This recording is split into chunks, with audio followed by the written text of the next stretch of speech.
Years passed quietly, and Ethan grew into a young man who carried himself with calm confidence. The boy who once struggled with numbers had changed into someone thoughtful and determined. He wasn't the loudest person in the room, but when he spoke, people listened. After finishing school, he decided to study education. His father was surprised. He had expected Ethan to join the family's business empire, managing companies and money. But Ethan's dream was different. He wanted to help others the same way Grace had helped him. When he told his father about his decision, the old man frowned at first. Teaching? You could run an entire company one day. Why settle for something so small? Ethan looked down for a moment and then said softly, "Because small things change lives too. Someone once taught me that." His father didn't reply right away. He just looked at his son, really looked at him, and saw how much he'd grown. Maybe for the first time, he realized that success wasn't just about business or wealth. It was about meaning, so he nodded slowly. "If that's what makes you happy, then I'll support you." Ethan smiled, feeling a quiet wave of gratitude. He knew that was not easy for his father to say. When Grace heard the news, she couldn't stop smiling. "A teacher?" she said with pride shining in her eyes. "That suits you perfectly," he grinned. "You made me like learning. I want to do that for others," she laughed softly. "Then teach them the way I taught you, with patience and a little bit of kindness." Their bond had only grown stronger with time. Grace still worked at the mansion, though she didn't have to anymore. Ethan's parents had offered to let her retire and live comfortably, but she chose to stay. She said the house had become her second home, and Ethan's success was enough reward. Months later, Ethan graduated from university. The ceremony was big and bright, with families cheering for their children. His parents sat proudly in the front row, and behind them, quietly and humbly, sat Grace, dressed neatly, holding a small bouquet of flowers she'd bought herself. When Ethan's name was called, he walked across the stage to receive his degree. As he held it up, his eyes searched the crowd. He found Grace sitting there, smiling through tears. He smiled back, holding up the certificate for her to see, a silent thank you that said more than words ever could. After the ceremony, he walked straight to her. Ignoring the crowd and cameras, he wrapped his arms around her in a long, tight hug. She patted his back and whispered, "I'm so proud of you, my boy," he whispered back. "I wouldn't be here without you." For a moment, it felt like the world around them had gone quiet. Just two souls who had changed each other's lives standing side by side. That evening, back at home, Ethan's father raised a toast at dinner. "To my son, who has finally found his own path, and to the woman who helped him see it." Grace looked down shyly, her eyes glistening. She wasn't used to being praised like that, especially in front of everyone. Ethan smiled at her and said, "You're the reason I learned to believe in myself." It was one of those rare dinners where everyone felt connected. No distance, no walls, just warmth. A few years later, Ethan began teaching at a public school in the city. It wasn't a fancy place. The classrooms were small and the walls were old, but he loved it. His students came from different backgrounds, some struggling with studies, others carrying silent burdens from home. Every time a student failed or felt lost, Ethan remembered how he once sat in the same darkness. He spoke to them gently, helping them see that mistakes weren't the end. They were just steps on the way to growth. He often told them, "I used to fail every math test, but someone once showed me how to see numbers differently. You just need the right guide and a bit of patience." The students loved him because he understood them. He didn't shout or judge. He listened. He encouraged. And little by little, he saw them bloom, just like he had years ago. Meanwhile, Grace's life also changed in beautiful ways. With Ethan's help, she opened a small learning center in her hometown, a warm, colorful space for children who couldn't afford tutors. She called it Grace Learning Home. When she showed Ethan the signboard for the first time, his eyes filled with emotion. "You did this?" he asked softly. She nodded. "With your help. You inspired me to finally do what I always dreamed of, to teach." He smiled. "You taught me first. I'm just returning the favor." The center quickly became a place of hope in her town. Children came after school to learn reading, writing, and math in a safe, kind environment. Grace treated each of them as if they were her own. She never charged much, often teaching for free if a child couldn't pay. Ethan visited her often. Sometimes he'd bring books, sometimes school supplies, and sometimes he'd just come to sit with her and watch the children laugh and learn. One afternoon, as they sat under the big tree outside the center, Ethan said quietly, "Do you ever think about how it all started? Just a math lesson at a kitchen table." Grace smiled, her eyes soft. "Yes, life has a funny way of connecting things. You needed help back then, and now look, you're helping others," he nodded. "It's all because of you." She shook her head gently. "No, Ethan, I only showed you the door. You walked through it." They sat there in silence for a while, listening to the children's laughter echoing from inside the classroom. It was the kind of silence that felt peaceful, the kind that comes when hearts are full. As time went on, Ethan became known as one of the kindest teachers in the city. His story spread quietly, the son of a billionaire who chose to teach instead of taking over an empire. But he didn't care about fame. What mattered most to him were the faces of the children he helped every day. One evening, years later, his father visited his classroom. It was empty by then, with chalk dust still floating in the air. He looked around, taking it all in. "You've built something real here," he said. Ethan smiled. "It feels more real than anything money ever bought." His father nodded slowly, finally understanding his son's choices. "I'm proud of you," he said softly. It was a moment Ethan would never forget. A few months after that visit, Grace fell ill. Nothing serious at first, but age and years of hard work had taken their toll.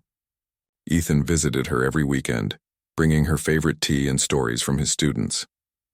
One evening, as they sat by the window of her small home, she looked at him with tired but happy eyes. "You've become everything I hoped you'd be," she said. He took her hand gently. "You gave me everything I needed to get here," she smiled faintly. "Promise me something, Ethan. Keep teaching. Keep believing in those who don't believe in themselves yet." He squeezed her hand. "I promise." Her eyes softened. "That's all I ever wanted." Years later, when Ethan looked back on his life, he realized that promise had shaped everything he'd become. He continued teaching, mentoring, and spreading the same lessons Grace once gave him, not just about math, but about life, patience, and compassion. Every year, on the anniversary of the Learning Center's opening, Ethan visited Grace's hometown. He'd walk into the same little classroom where she once taught children under the warm light of evening. The walls were now decorated with drawings, numbers, and a framed photo of her smiling face. He'd stand quietly for a while, then tell the children her story, about a woman who once worked in a rich man's house but ended up changing lives with nothing but kindness and faith. "She's the reason I'm here," he'd tell them softly. "She taught me that even the smallest act of care can change someone's world." The children listened, wide-eyed, and every time he left, he felt her presence, not in words, but in the peace that filled the place. As the years rolled on, Ethan continued to honor her memory through his work. Her name lived on not in history books or grand speeches, but in the quiet victories of hundreds of children who learned to believe in themselves. And sometimes, when he sat alone grading papers late at night, he'd remember the smell of her cooking, the sound of her laughter, and that gentle voice saying, "Math is like cooking. Ethan, you just have to find the right recipe." He'd smile, whispering to himself, "I've found it, Grace, thanks to you." And in that moment, he'd feel as if she were right there beside him, proud, smiling, and watching over him like she always did. The story of the billionaire's son and the humble maid became something more than a tale of teaching. It became a story about love, gratitude, and how true wealth isn't measured in money, but in the lives we touch, the lessons we share, and the kindness we leave behind. And though Grace's voice had long gone quiet, her lessons still lived on, in every child Ethan taught, in every smile he inspired, and in every moment he chose compassion over pride, because in the end she hadn't just taught him math. She had taught him how to live. The sun rose gently over the city, lighting up the tall buildings that surrounded the wealthy neighborhood.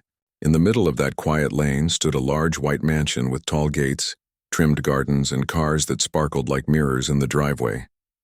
Inside, everything looked perfect: fresh flowers in crystal vases, expensive paintings on every wall, and maids moving quietly from one room to another. But behind all that beauty was a silence that felt heavy. In one of the upstairs rooms sat a teenage boy staring at his laptop screen. The room was large enough to fit a small apartment, but it felt empty. The boy, Ethan, had everything money could buy: New gadgets, the latest clothes, and a closet full of sneakers that had never even been worn. Yet his eyes looked tired. His desk was covered in books, all open, all untouched. He had a math test the next day, and he already knew the result. He would fail again. He always did. He ran his hand through his hair and sighed. Numbers made no sense to him. They jumped around in his head, mocking him. His teachers called him careless. His father called him lazy. But Ethan didn't think he was either of those things. He just didn't understand. Downstairs, breakfast was already being served. The smell of pancakes and coffee filled the house, but Ethan didn't feel hungry. He heard his father's voice calling his name from the dining room. It was deep, sharp, and full of command.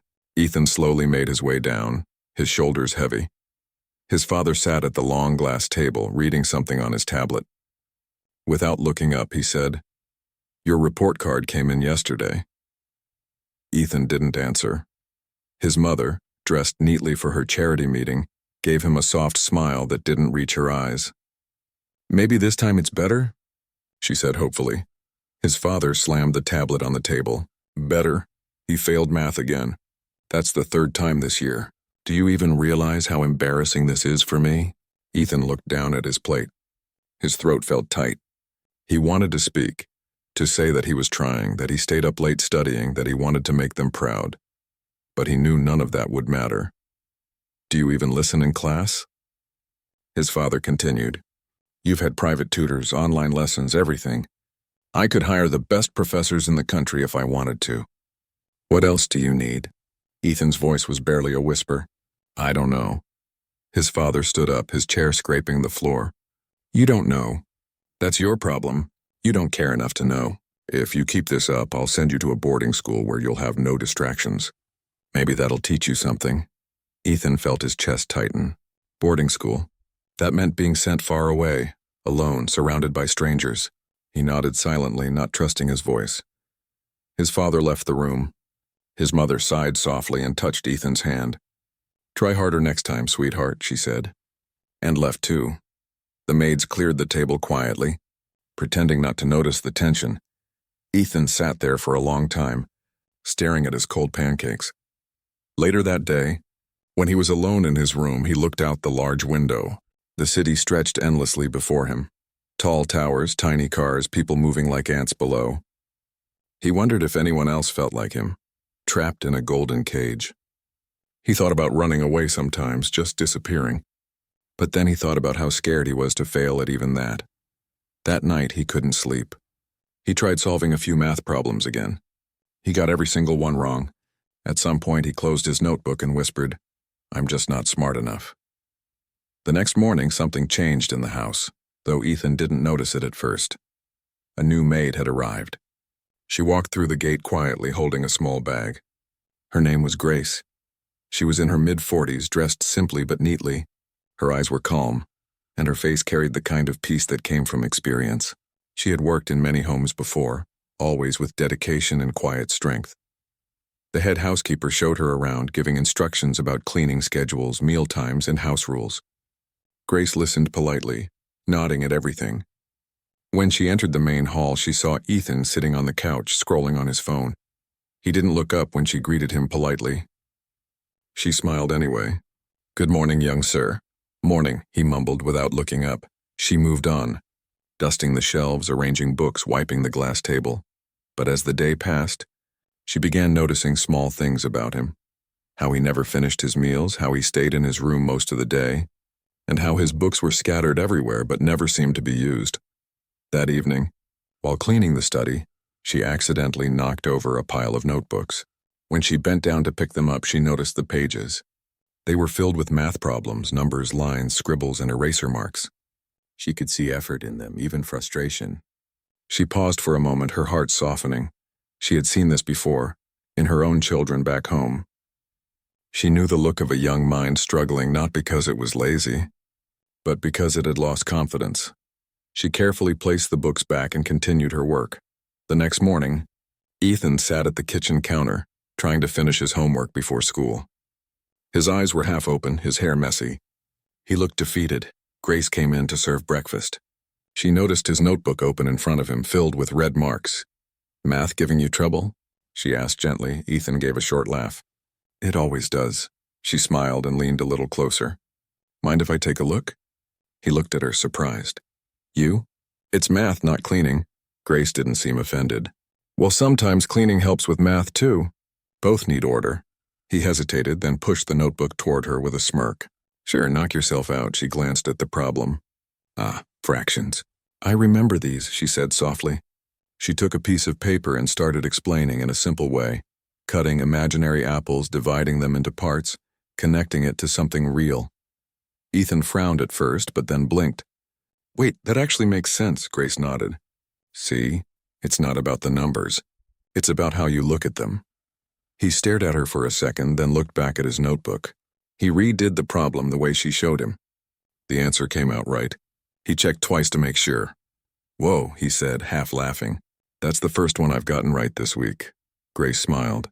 That's a good start. From that day, something small but real changed. Every morning when she came to serve breakfast, Ethan would slide his notebook toward her quietly, pretending not to care but secretly waiting for her help. She would show him little tricks, simple steps, practical examples, and somehow, the numbers started to make more sense. For the first time, he didn't feel stupid. He began staying a little longer in the kitchen after breakfast, talking with her about school, teachers, and life. She never judged him. She only listened and encouraged him in her calm, warm way. One evening, as she was cleaning his room, she found one of his older report cards on the floor. The big red F on the paper almost broke her heart. But what hurt her more was the note scribbled at the bottom. You're not trying hard enough. She folded it gently and placed it back. She knew that what he needed wasn't another tutor or another lecture. He needed someone to believe he could do it. Later that night, as she was leaving for her small room near the kitchen, she saw him sitting by the window, staring outside again. She walked up and said softly, You know, when I was young, I used to hate math too. He turned to her, surprised. Really? She nodded. Yes, but I learned something. Math doesn't care who you are or how rich or poor. It treats everyone the same. If you give it time, it gives you answers. It's just patient like that, he smiled slightly. You sound like a teacher. She laughed quietly. Maybe in another life I would have been one. When she left, Ethan sat there thinking about her words. No one had ever explained things to him like that before. Not his father, not his tutors, not even his teachers. For the first time in a long while, he didn't feel alone that night. Before sleeping, he opened his math notebook again. He tried one of the problems she had explained earlier that morning. It took him a few minutes, but when he checked the answer, it was correct. He smiled to himself. It was a small victory, but it felt good, really good. Outside, the city lights glowed softly and the mansion was quiet again. But inside Ethan's room, there was a tiny spark, something new. Something hopeful. He didn't know it yet. But that simple kindness from a woman he barely knew was about to change his entire life. The days in the big house slowly started to feel different, though no one really noticed at first. Ethan still woke up late, still complained about school, still left his shoes scattered by the stairs, but something inside him had begun to change. Every morning when Grace brought him breakfast, he'd already have his math notebook open on the table. It became a quiet habit between them. She'd pour him juice, glance at his homework, and help him see where he went wrong. Their lessons didn't look like lessons. They looked like small talks. Grace had a way of turning math into little stories. When she explained fractions, she spoke about slicing mangoes back home for her children. When she talked about percentages, she used shopping discounts. Ethan didn't realize he was learning. He thought they were just talking. One morning, while the other maids were busy with chores, Ethan asked her, "Did you always know this stuff?" Grace smiled and shook her head. "No, child. I used to struggle just like you, but I had to learn. I wanted to teach one day, but life had other plans." Ethan looked at her curiously. "You wanted to be a teacher?" She nodded. "Yes, but school was expensive. My father fell sick and I had to start working early. I promised myself one thing, though, that I would never stop learning no matter what job I had." Her words stayed with him. That night he sat at his desk, staring at his notes, repeating in his head, "Never stop learning." At school, things didn't turn around instantly. His math teacher, Mr. Cole, still looked unimpressed when handing out tests. "Ethan, you really need to focus," he'd say with the same tired voice. Ethan didn't argue this time. He just nodded and quietly decided to try again. During recess, he didn't hang out with the usual group that teased him for always failing. Instead, he sat under a tree with his lunch and pulled out his notebook. A few classmates looked at him in surprise. "You studying now?" One of them joked. Ethan grinned a little. "Trying to." When he got home that afternoon, Grace was cleaning the living room. She noticed his tired face and smiled. "Long day?" He shrugged. "Just school." Then he hesitated. "Can we go over that chapter again? The one about equations?" She nodded gladly. "Of course. After I finish this room." He waited for her at the kitchen counter, pencils ready, notebook open. It became their quiet evening routine. Some nights she'd be too busy, but he'd wait anyway, just to hear her explain things in her calm way. His parents were often out, his mother at charity meetings, his father on business trips, so the mansion felt emptier than ever. But those short study sessions made it feel less lonely. Grace talked about her children sometimes, about how proud she was when they got good grades even though they studied under dim lights. Ethan listened, amazed. He had grown up with every comfort, yet he never appreciated them. She, on the other hand, had so little but always found something to be grateful for. One evening while they were studying, Grace asked, "Do you know what's the hardest part about math?" Ethan guessed, "The numbers?" She smiled. "No, believing you can solve it. Once you believe that, the numbers follow." He thought about that long after she went to bed. The next day at school, he faced another quiz. Normally, he'd panic halfway through, but this time he took a deep breath, remembering her words. Believe first. When the teacher collected the papers, Ethan didn't feel terrified for once. A week later, the graded quizzes were returned. Mr. Cole paused when handing out Ethan's paper. "Better," he said, his eyebrows slightly raised. Ethan looked down. He had scored 62. It wasn't great, but it wasn't failure. He felt a smile spread across his face. When he got home, he couldn't wait to tell Grace. She was folding laundry when he ran in, waving the paper. "Look, I passed." Her eyes brightened. "That's wonderful," she said, clapping her hands softly. "See, what did I tell you?" Ethan laughed. "You were right." The numbers followed. She smiled proudly. They always do when the heart listens. For the first time, he put his paper on the fridge door with a magnet. The other maids noticed it and whispered to each other, amused. Grace just smiled quietly whenever she passed it. As the weeks went by, Ethan's confidence grew. He even started helping one of his classmates who struggled with the same topic. It felt strange to explain something he used to fail at, but it also felt good. Grace's way of teaching had rubbed off on him. Simple words, patience, and little stories. At home, his father barely noticed the change. Business kept him busy, and when he was around, he spent most evenings on calls. His mother, however, began to see the difference. One night during dinner, she said, "Ethan, your teachers called today. They said you're improving." "That's good news," he smiled shyly. "Yeah, I guess." His father looked up from his plate. "About time. Keep it up." That was all he said, but it still meant something. After dinner, Ethan found Grace in the kitchen, wiping the counters. "They noticed," he said, trying to hide his excitement. She looked up. "Who noticed?" "My parents. They said I'm improving." Grace laughed softly. "I told you they would." "You're doing the work," Ethan hesitated. "But you're the one who's helping me." "You make it make sense." She looked at him kindly. "I'm just showing you the door. You're the one walking through it." It was a simple sentence, but it stuck in his mind. One rainy afternoon, when the house felt colder than usual, Grace sat in the kitchen peeling potatoes while Ethan worked through a set of problems. He stopped suddenly and asked, "Grace, do you ever miss home?" She looked out the window at the falling rain. "Every day," she said softly. "But missing something doesn't mean you stop moving forward. My children are growing, and I want them to have better chances than I did." "Do they know you used to be good at math?" Ethan asked. She laughed. "They know I'm good at counting their tricks when they try to fool me." He chuckled. For a moment, the mansion didn't feel lonely anymore.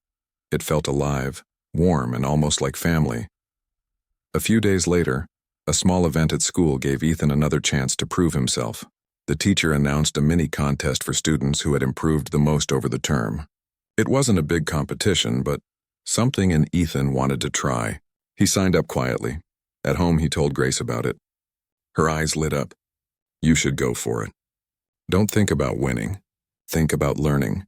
She helped him prepare during their evening sessions. Sometimes she drew little shapes on scrap paper. Other times she made him explain the steps back to her. "If you can teach it," she said, "you truly understand it." The contest day arrived. Ethan was nervous but focused. When he returned home that afternoon, Grace met him at the door. "How was it?" He shrugged, hiding a grin. "I think I did okay." 2 days later, his teacher announced the results. Ethan didn't win first place, but he was in the top 5. When he heard his name, a wave of disbelief and pride washed over him. He had never heard his name in that kind of announcement before. At home, he ran straight to the kitchen again, waving another paper. "Grace, I made the list." She clapped, beaming. "That's my boy." I knew it. That evening, while setting the dinner table, his mother noticed them laughing and asked what was so funny. Grace explained shyly that Ethan had been recognized at school. His mother smiled warmly. "That's wonderful news. Maybe you should thank your teachers." Ethan looked at Grace and said softly, "I already did." She smiled, understanding the meaning behind his words. From then on, their friendship grew even deeper. They spoke not only about math, but about life, about choices, about fear, about finding purpose. Ethan began to ask her opinion on things he never would have discussed with anyone before. One evening, as they finished another study session, Grace said something that would stay with him for years. "You know, Ethan, people think teaching is about giving answers, but it's really about giving confidence. Once you believe in yourself, you can learn anything." He nodded slowly. "You've given me that." She looked touched. "Then my job here is already worth it." That night, Ethan wrote in his notebook, not math problems this time, but words. One person can change another's whole world just by believing in them. The next morning, as sunlight streamed through his window, he woke up earlier than usual. He actually wanted to study. The house staff noticed it too. The boy who once hated books now sat quietly, focused and calm. Grace never bragged about it. She just kept doing her work, happy to see him bloom. And somewhere deep inside the tall mansion that had always felt cold and distant, a quiet friendship was rewriting both of their stories. One problem, one lesson, one kind word at a time. Ethan didn't know it yet, but the little hope that Grace had planted in him was only beginning to grow. The best part of his journey was still ahead. The sound of morning rain tapped gently against the tall windows of the mansion. Ethan sat at the kitchen counter, his math notebook open, a cup of hot chocolate beside him. Grace was standing by the stove, humming softly as she stirred something in a pot. The smell of oatmeal and cinnamon filled the air. Over the past few months, this had become their quiet ritual. Early mornings with warm food and math lessons that didn't feel like lessons. Ethan had started waking up on his own now without being yelled at. He even arrived at school earlier than usual. His teachers noticed the difference. He was more focused, calmer, and even smiled sometimes. One day his teacher stopped him after class. "You've been doing better, Ethan. Whatever you're doing, keep it up." Ethan nodded, a shy grin forming on his face. "Thanks," he said. When he got home that afternoon, he found Grace polishing the silverware. He couldn't wait to tell her. "Guess what? My teacher said I'm improving." He actually smiled at me today. Grace looked up, her eyes bright. "That's wonderful news." "I told you, when you give effort, the world starts noticing." He laughed. "You're always right about that stuff." She smiled gently. "Not always, but sometimes life shows us we were meant to be wrong before we can be right." Ethan didn't fully understand what she meant, but he nodded anyway. Their bond had grown stronger with each passing day. Grace had become more than just someone who cleaned the house. She became someone who listened, someone he could talk to about anything. She asked him about his dreams, his fears, and his plans for the future. One evening, when his parents were out at a dinner party, Ethan sat with Grace in the living room. She was folding laundry while he worked on his homework. "Grace," he said quietly, "do you ever get tired of cleaning other people's houses?" She paused, then looked at him with a thoughtful smile. "Sometimes, yes. But I don't see it as just cleaning. Every house has its own story. Every person I meet teaches me something. I may not have a big job title, but I have something better. Peace." He looked at her with admiration. "You really think like no one else I've met," she chuckled. "Maybe because I've seen life from both sides, the hard side and the hopeful one." He didn't say anything for a moment. He just looked down at his notebook and said softly, You've made me see life differently, too. She didn't respond right away, but he saw the quiet pride in her eyes. A few weeks later, Ethan's school announced a math competition. It wasn't a big one, just an interclass event to encourage students. Still, it made Ethan nervous. When he brought home the flyer, he showed it to Grace. "There's no way I can do this," he said. Grace looked at the paper and then at him. "Why not?" "'Cause I'll mess it up." "I still make mistakes," she smiled warmly. "Mistakes are how you learn. Remember how you used to get every problem wrong? Now you get most of them right. That's progress," he sighed. "What if I embarrass myself?" She put her hand on his shoulder gently. "You won't. Even if you don't win, trying is its own kind of success. And you'll learn something new either way." Her calm voice had a strange way of quieting the noise in his head. He agreed to join the competition. The next few days they practiced after dinner. Grace didn't know everything in his textbook, but she helped him stay confident. Whenever he got frustrated, she'd find a way to make him laugh or distract him with a story. One night, while explaining a problem, she said, "You know, when I was a girl, I used to sell fruit in the market.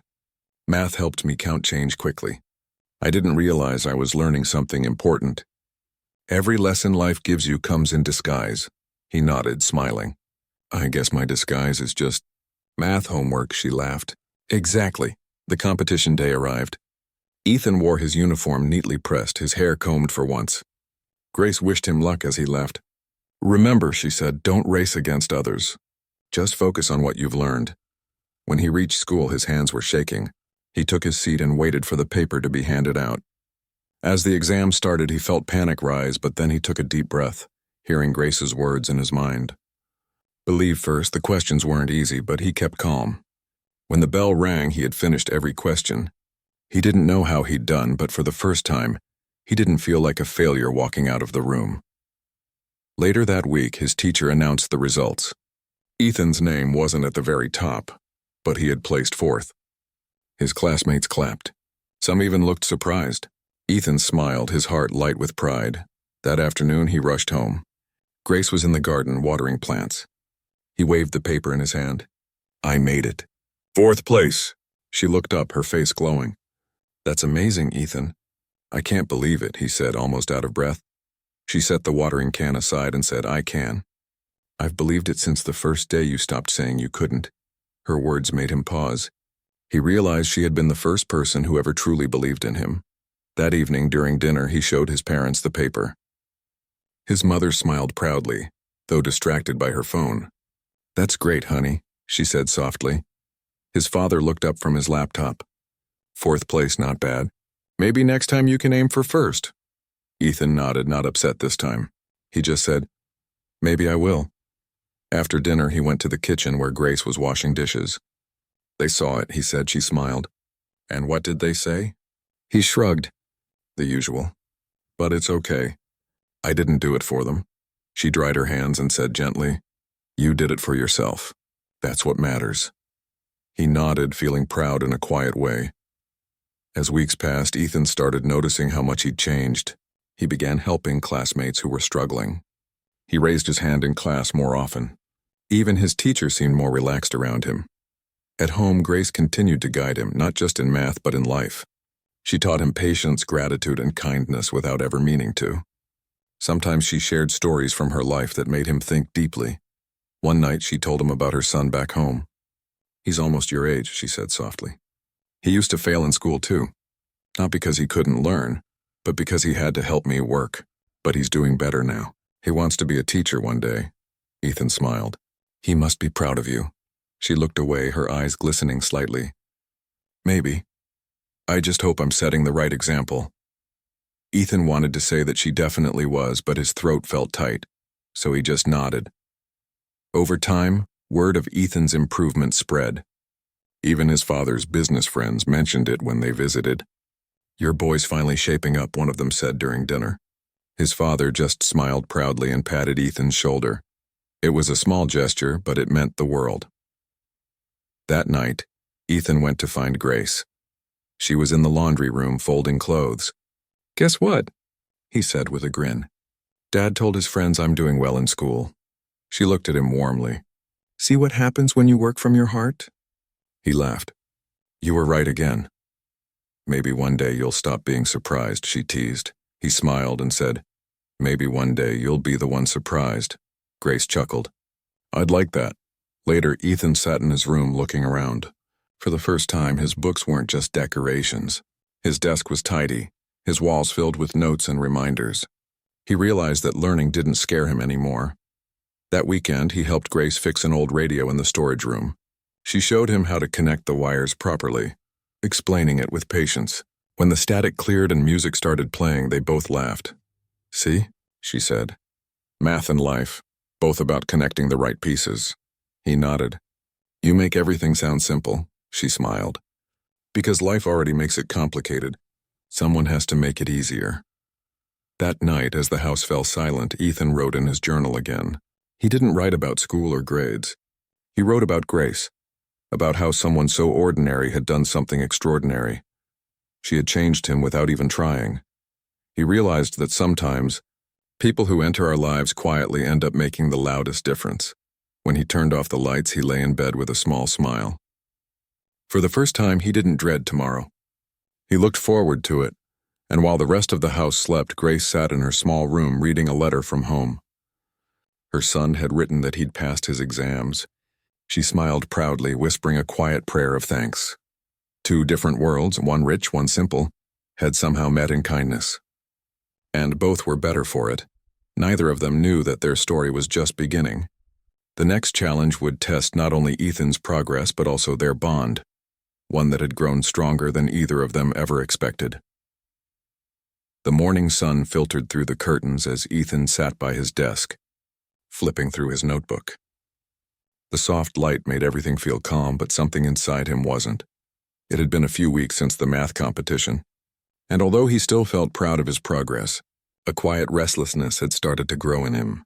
He wanted to do something more, something that mattered beyond grades and trophies. Grace noticed it too. She'd been watching him from a distance, seeing how his eyes sometimes wandered out the window during study time. One afternoon, as she wiped the counter, she asked softly, "You've been quiet lately. Something on your mind?" Ethan shrugged. "I don't know. I just feel like I should be doing more. Not just for school. For people," she smiled gently. "That's a good kind of restlessness. It means your heart's waking up." He frowned, unsure what she meant. "Waking up?" She nodded. "When we start thinking beyond ourselves, that's when life gets more meaningful. Maybe it's time you find something that lets you give back." That thought stayed with him all day. At school, his teacher announced that students could volunteer for a weekend charity event, helping at a local shelter. Ethan hesitated at first, but Grace's words echoed in his head. That night he told her about it. "They need people to help at the shelter this weekend," he said. "I'm thinking of joining." Her face lit up. "That's wonderful, Ethan. You'll learn more from one act of kindness than from 100 lessons." He smiled. "Will you come with me?" She hesitated for a moment. "If they allow me, yes. I'd love to." So that Saturday they both went together. The shelter was small and simple, filled with people who had seen hard days but still managed to smile. Ethan felt awkward at first, unsure what to do. Grace helped him settle in. She spoke to everyone kindly, like she'd known them for years. Watching her, Ethan realized kindness didn't need effort. It just needed heart. He spent the day serving food, organizing supplies, and listening to stories. There was a boy about his age there, sitting quietly by the corner. Ethan walked over and sat next to him. "Hey," he said softly, "want to help me stack these boxes?" The boy looked up and nodded. They didn't talk much, but they worked side by side until everything was done. Before leaving, the boy smiled and said, "Thanks." Ethan didn't expect it to feel that good, to help someone without expecting anything in return. That evening, on their way back home, he turned to Grace and said, "I think I get what you meant about giving back." She looked at him warmly. "How did it feel?" "Like I did something that actually mattered," he said. She nodded. "That's the secret most people forget. The more you give, the more you feel alive." Their bond deepened even more after that day. Ethan started seeing Grace not just as someone who guided him, but as someone who quietly carried wisdom most people never saw.